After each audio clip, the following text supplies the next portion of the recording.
मनुज को खोज निकालो। इस कविता के कवि श्री सुमित्रानंदन पंत जी हैं।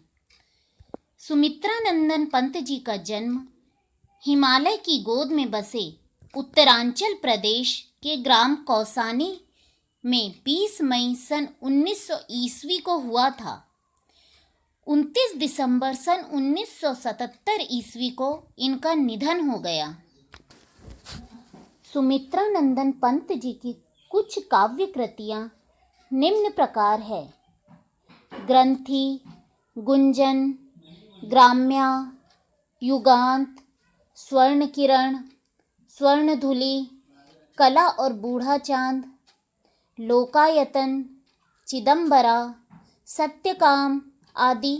उनके जीवन काल में उनकी 28 पुस्तकें प्रकाशित हुई, जिनमें कविताएं, पद्य, नाटक और निबंध शामिल है।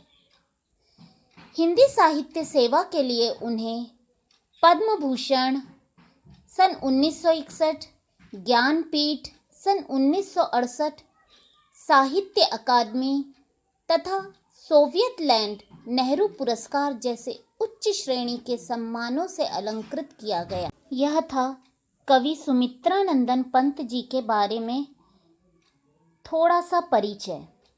लीजिए, अब हम कविता का प्रथम पैराग्राफ का संदर्भ, प्रसंग व भावार्थ का अभ्यास करेंगे। आज मनुज को खोज निकालो, जाति वर्ण संस्कृति समाज से मूल व्यक्ति को फिर से चालो, आज मनुष्य को खोज निकालो।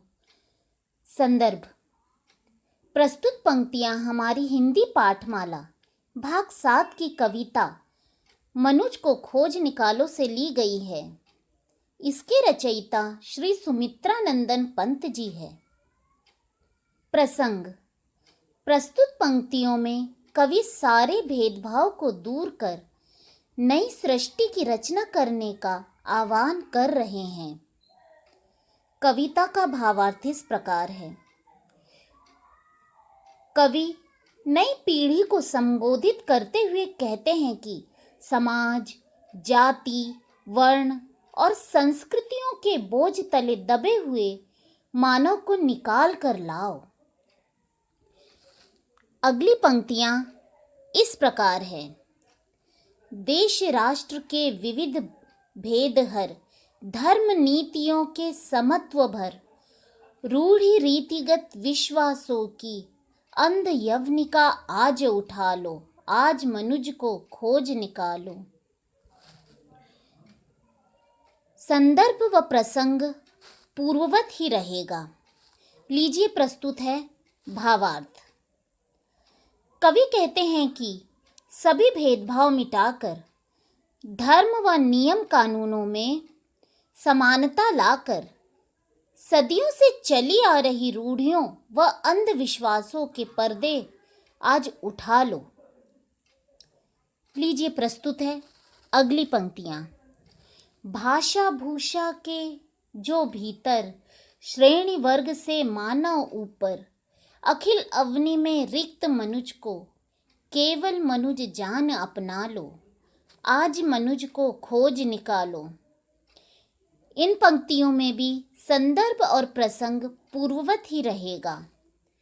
कवि के अनुसार पहनावा, भाषा, श्रेणी वर्ग के भेदभाव मिटाकर इस पूरी पृथ्वी से भावनाओं और मानवता से अलग हो रहे मनुष्य को सिर्फ मनुष्य ही रहने दो, उसे अपना लो। लीजिए, प्रस्तुत है अगली पंक्तियां।